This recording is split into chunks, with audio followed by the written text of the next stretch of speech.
De son allocution et je prie le protocole d'accompagner son Excellence. Je donne maintenant la parole au représentant du Burkina Faso qui va nous présenter l'allocution de son chef d'État. Monsieur le Président, Monsieur le Secrétaire général de l'Organisation des Nations Unies, Mesdames et Messieurs, le chef de délégation, j'ai l'honneur et le privilège d'introduire son Excellence Monsieur Roch-Marc Christian Kaboré, président du Faso, pour sa déclaration à l'occasion du débat général de la 76e Assemblée générale ordinaire de l'Organisation des Nations Unies. Je vous remercie.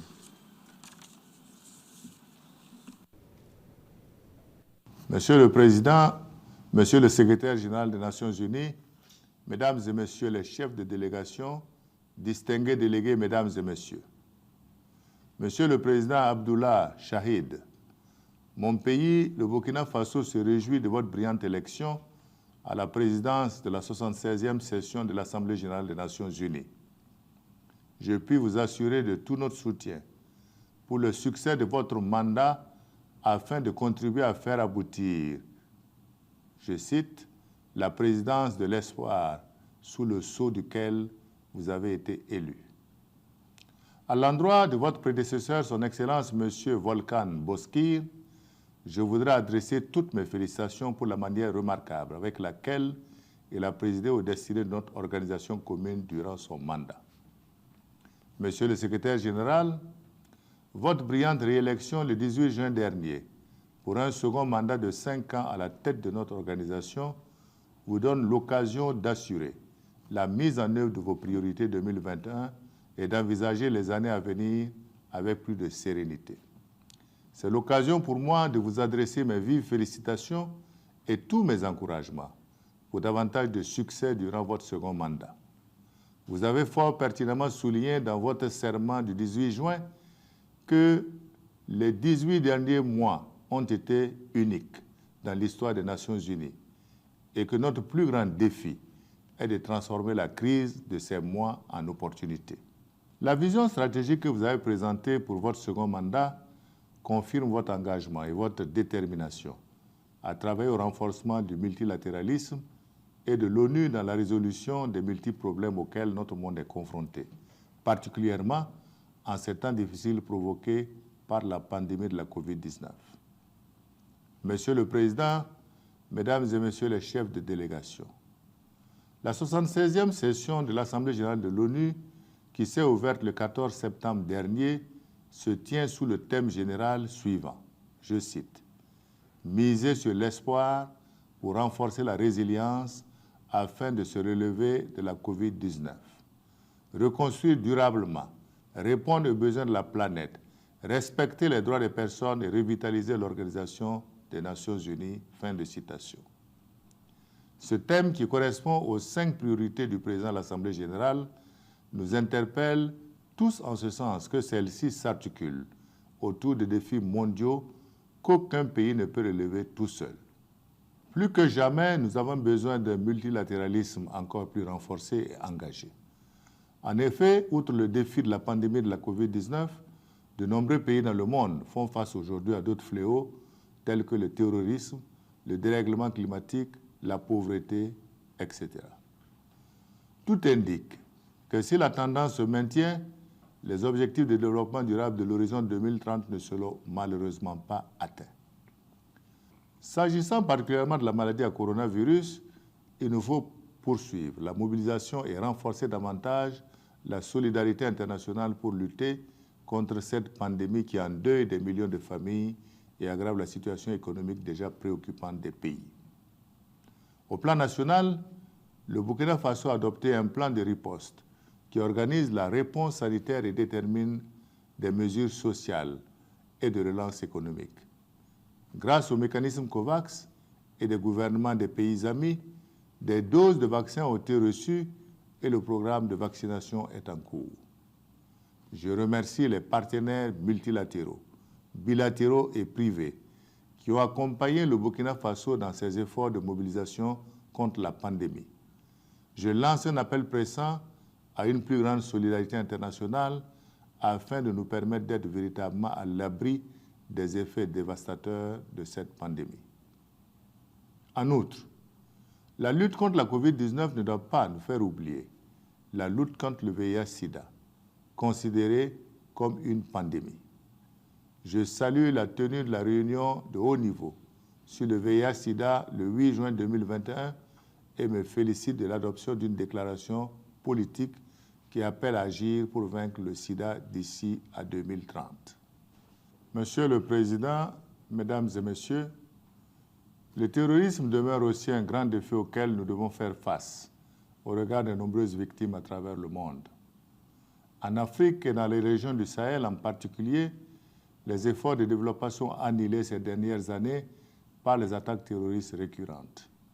Au Burkina Faso, la situation sécuritaire continue de se dégrader, surtout dans la zone des 3 frontières Burkina Faso, Mali, Niger, mais aussi dans d'autres régions du pays. Pour assurer le retour de la sécurité dans toutes les régions menacées, le gouvernement a adopté des instruments de pilotage de la politique de sécurité nationale et continue à renforcer les compétences de ses forces de défense et de sécurité pour une efficacité opérationnelle satisfaisante. Tout sera mis en œuvre pour garantir la sécurité dans toutes les régions menacées du pays et je tiens à rassurer la communauté internationale que les opérations militaires, à l'instar de celles déjà réalisées, seront menées dans le strict respect des droits humains et en conformité avec les engagements internationaux du Burkina Faso dans ce domaine. Monsieur le Président, Mesdames et Messieurs, dans la lutte contre le terrorisme, les seuls efforts des pays touchés n'auront d'impact important et durable que s'ils sont soutenus par la communauté internationale. En effet, la stabilité, la sécurité et la paix au Sahel ne sont pas seulement une affaire des pays du G5 Sahel, Burkina Faso, Mali, Mauritanie, Niger et Tchad, surtout que la situation résulte, faut-il le rappeler, de l'effondrement de la Libye en 2011 qui a fait exploser la circulation des armes dans la région du Sahel. C'est le lieu pour moi de rappeler qu'il s'agit de paix et de sécurité internationale et donc qu'il est nécessaire, voire urgent, pour la communauté internationale et particulièrement le Conseil de sécurité de soutenir les pays du G5 Sahel dans la lutte contre le terrorisme. Encore une fois, la meilleure façon de le faire serait de placer le mandat de la force conjointe du G5 Sahel sous le chapitre 7 de la Charte des Nations Unies.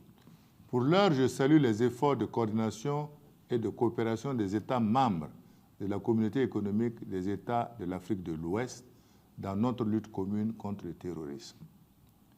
La nomination par la 59e session de la conférence des chefs d'État de M. Mahamadou Issoufou, ancien président de la République du Niger, et de M. Nana Addo Dankwa Akufo-Addo, président de la République du Ghana, comme champion de la mobilisation des ressources pour le plan d'action 2020-2024 pour l'éradication du terrorisme dans la région est une bonne indication et constitue un acte majeur de l'engagement de la CEDEAO. Je voudrais également reconnaître et saluer l'assistance multiforme de tous les partenaires bilatéraux et multilatéraux, l'Union européenne, les Nations unies et bien d'autres, dans cette lutte et réitérer notre reconnaissance au secrétaire général des Nations unies pour son engagement personnel en faveur du Sahel. Monsieur le Président, Mesdames et Messieurs, après la période 2016-2020, le Burkina Faso met en œuvre actuellement un nouveau référentiel de développement, le Plan national de développement économique et social, PNDS 2021-2025, qui s'articule autour des axes suivants. Premièrement, la consolidation de la paix, de la sécurité et de la cohésion sociale et la promotion de la réconciliation nationale. Deuxièmement, l'approfondissement de la réforme des institutions et la modernisation de l'administration publique. Troisièmement, la consolidation de la dynamique amorcée de transformation des bases productives de l'économie nationale. Quatrièmement, la consolidation du développement humain et de la solidarité. La mise en œuvre du PNDS 2 va nécessiter 19 000 milliards de francs CFA, soit environ 34 milliards de dollars américains, dont 63% seront assurés par le budget national. Je saisis cette tribune pour remercier tous les partenaires techniques et financiers, bilatéraux, multilatéraux et privés, qui nous ont accompagnés dans la mise en œuvre du PNDS 1, ainsi que dans l'élaboration du nouveau référentiel national. Je voudrais leur exprimer par avance la reconnaissance du Burkina Faso et de son peuple pour l'appui qu'ils ne manqueront pas d'apporter dans la mobilisation des ressources nécessaires à la mise en œuvre de notre plan national de développement économique et social 2021-2025.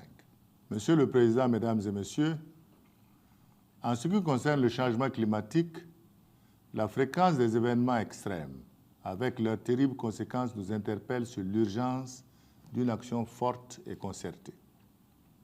Cette urgence climatique est confirmée par le dernier rapport du groupe d'experts intergouvernemental sur l'évolution du climat, qui souligne l'accélération du réchauffement climatique et pointe sans équivoque la responsabilité de l'action humaine.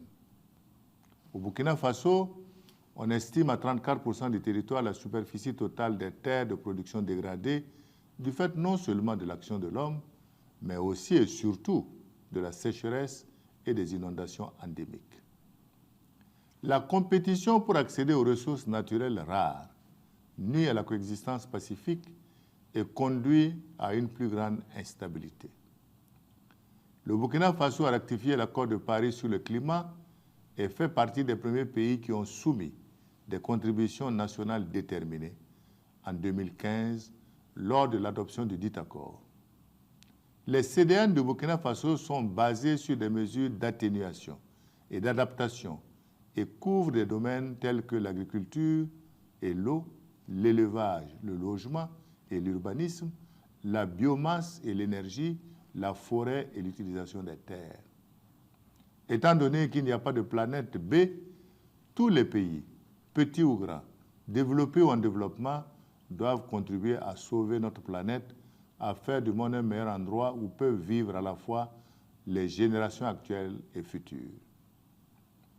5 ans après l'adoption de l'accord de Paris, la COP26, prévue en novembre prochain à Glasgow, en Écosse, sera un moment important pour évaluer nos engagements communs et nos tentatives mondiales pour lutter contre la crise climatique.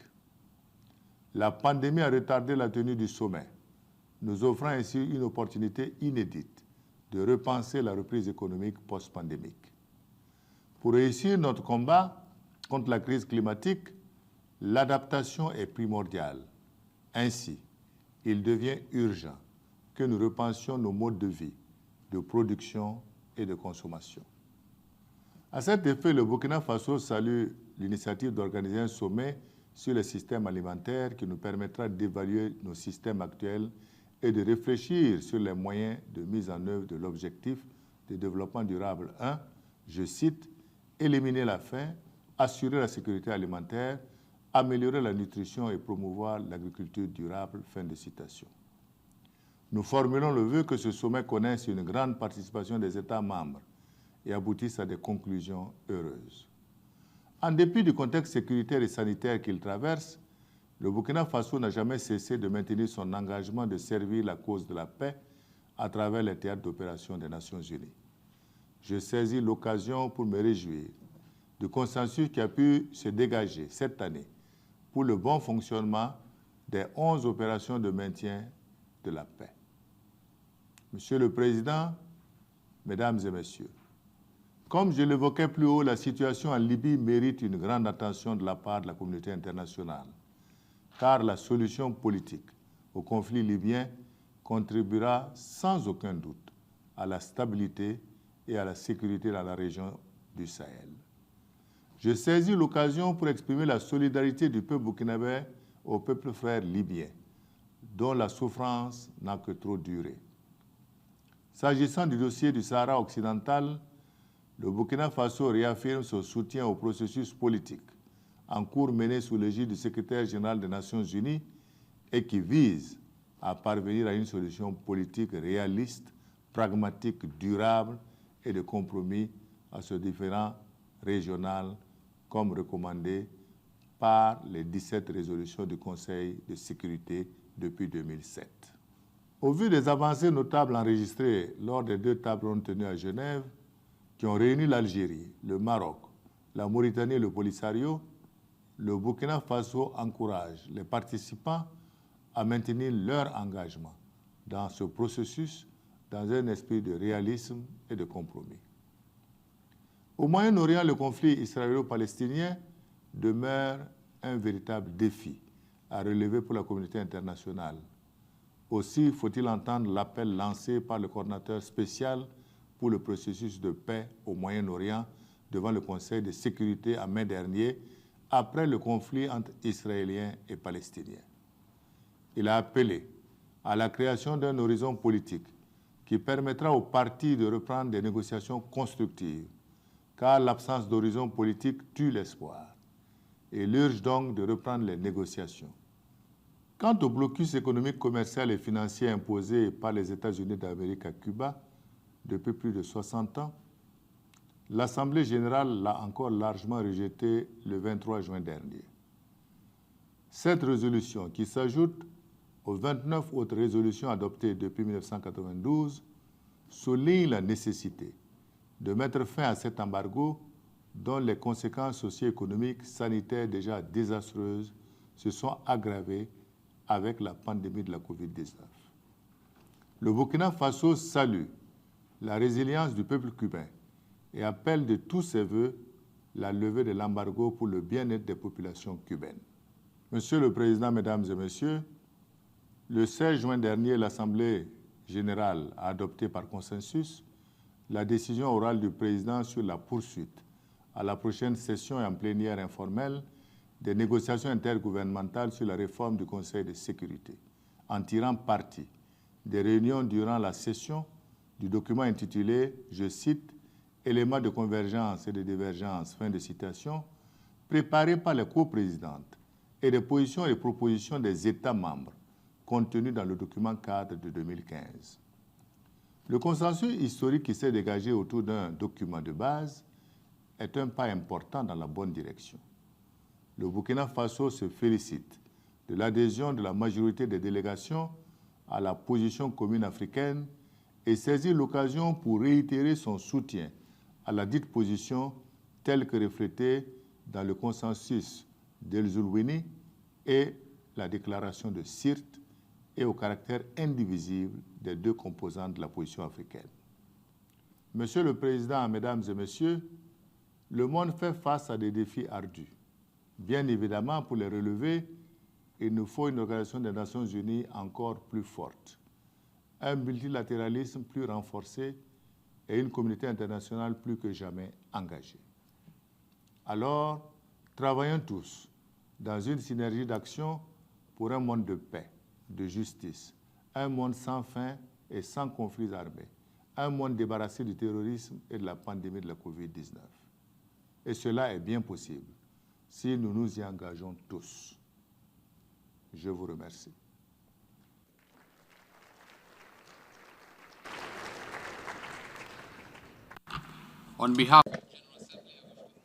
Au nom de l'Assemblée générale, je remercie le président du FASO, le président du Conseil des ministres pour l'allocution qui vient d'être prononcée. L'Assemblée générale va maintenant